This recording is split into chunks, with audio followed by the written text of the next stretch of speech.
Hi everybody, welcome to another week of home tutorials. This week we're going to look at the hand parts. So to perform our different techniques, we have to look at different parts of our hand or arm, if you like. Okay, so this is not generally a section from white belt to green belts. I'm just going to run through the whole lot for everybody to practice from white belt all the way up to black belt. And it's good to recap as well. Okay, so this is hand parts. In Korean it's called sang bang sin. Sang bang sin. You can find all these Korean words on the website. If they're not on there, I'll make sure they'll be on there in the next week or so. Okay, so the first one, our fist. So I'm rolling my fingers in there, thumbs go underneath, and when we do punch, we make sure we punch with these two knuckles here. This is called our full fist. And our full fist in Korean is called apjamuk. Our fist in Korean is just called jamuk. So apjamuk and just the fist is called jamuk. So onto our back fist. So we use those two knuckles for our punch. We use the same two knuckles but the back of the hand there for our front back fist or side back fist. This is called dunjamuk. Dunjamuk. And that's those two knuckles as a target there. A side fist strike now. So it looks like a knife hand strike, but I use the side of my fist. So side is yop and then jamuk is the fist. Side fist, yop jamuk. And that's the part of the hand we're using there. Under fist, this is used in one of my black belt patterns. Okay, so now I'm going to take my thumb out of the way on this one, push it to the index finger there, and this works for this movement here. Under fist, Korean, this is called mitjamuk, mitjamuk. Okay, I'm going to move on to a long fist now. So this is used for the throat or the eyes there. So now I'm going to extend the hand like this. In this position, I'm using these knuckles now, and this is called our long fist, jinjamuk, jinjamuk. Okay. Pyunjamuk is open fist. If I turn my hand up like this, I'm using this part here, the palm. Okay, so it looks like the palm, but we call this open fist Pyunjamuk, and it works like a punch. So I'm using that part there. So the knuckle fist, Songorak Jamuk. So knuckle fist, we've done this in the previous ones where we form our hand in a different way. So we've got our four knuckle fist. I'm going to use my thumb there to protrude that index finger. This is called Injijamuk, and if I use the middle one, this is called Jonjijamuk. If I use my thumb, so thumb as a strike there, okay, this is called Umjijamuk. So that's our different knuckle fists on our punches there. So different hand techniques. So the index finger, use that thumb there to support it, middle knuckle there, or you've got your thumb knuckle there for your different punches or upward punches there, and strikes the target. We're going to move on to the knife hand now. So the knife hand, from there, we're going to press all the tips of the fingers together. We're going to draw that middle finger in slightly, so it bends there for extra strength, and the thumb comes in, but not too close there, so just off there, and we use the fleshy part. This is called our knife hand, songkao. Keeping your hand in that position, if we took our thumb in, like this, so we use the reverse knife hand or the ridge hand, this is called songkao dun, songkao dun. So that comes inward there. If we use the base of the knife hand for a close strike, so this part of the hand here, the hand stays in the knife hand position, but this is more of a downward chop there towards the clavicle or the nose there, if somebody is in close quarters to you. So straight down there, and that's called Songkao Batang, there, Songkao Batang. Fingertips, songkuts. So we use our fingertips for quite a few moves. We've got our flat fingertip thrust, which is high, keeping your hand in the same position as you got for the knife hand, but you're using our fingertips for the attack now. So that's called a pun songkut.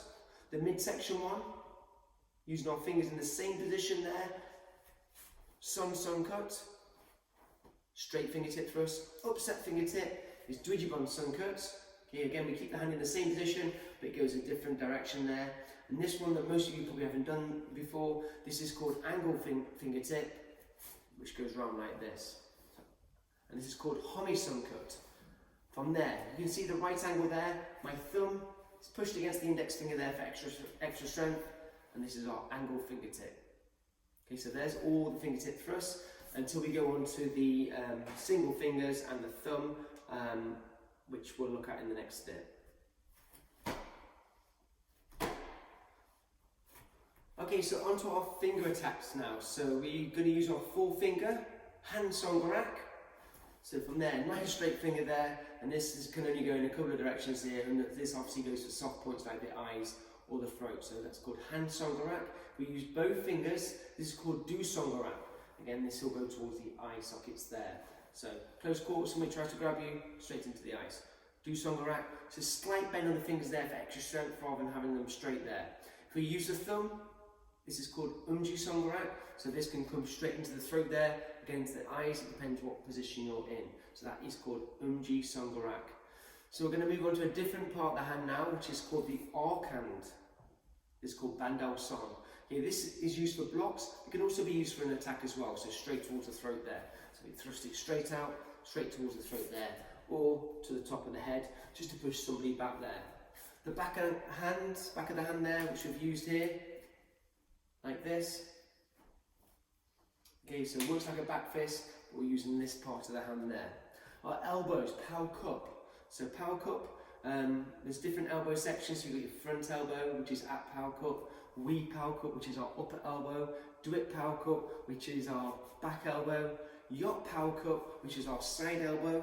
And if you remember the twin side elbow, twin horizontal elbow, so Sang, Supiong, Pao Cup, Sang, Supiong, Pao Cup, which is our twin horizontal elbow, which we used in the attack section. Okay, moving on to the forearm sections now. So generally use our forearms for our blocks. So our forearm is from our wrist to our elbow. Okay, so you've got your inner forearm, which is Ampalmok, which is used for a couple of blocks that we use there. We've got an outer forearm, which is the little finger side. This is called Bakat Palmok, outer forearm block there, rising, low block. We've got our under forearm, which is Mik Palmok. Again, it's used in some of the later patterns. And you've got your back forearm, which is Dwit Palmok. Okay, so moving on from the forearms, we're going to look at our palm. So we use our palm here, generally for the blocks, okay, or we can use it for some attacks as well. Our palm is called Sombadak. So fingers are together, okay, pull that wrist up nice and straight there, and then from there we can use this whole part here, palm straight into the face or underneath the chin there, and that's called Sombadak. Okay, bare hand, which is Gomsun. So bare hands, we're going to make that strong position there, and we're using all of this part here. Okay, Songarak Badak, which is called finger belly in English. So we use this in the blocking series. So the finger belly is there, Songarak Badak, and this goes on top of the blocks there, or to guide those back fists, or those punches, or those elbows. Okay, so that's called our finger belly. And this is a very strange one. This is called bow wrist, which is an upward block. And we're using this part of the hand there, keeping it nice and rigid, so straight up like that, bow wrist, Song Mok Dung. Okay, so I'll give you quite a few things to work on there. Practice the Korean words as well. If you can't find those Korean words, I'll make sure they're on the website if they're not already, and that will coincide with this video. Have fun practicing those hand movements. Next time we're going to look at the foot movements before we start looking at the kicks. Okay? Be safe, everybody.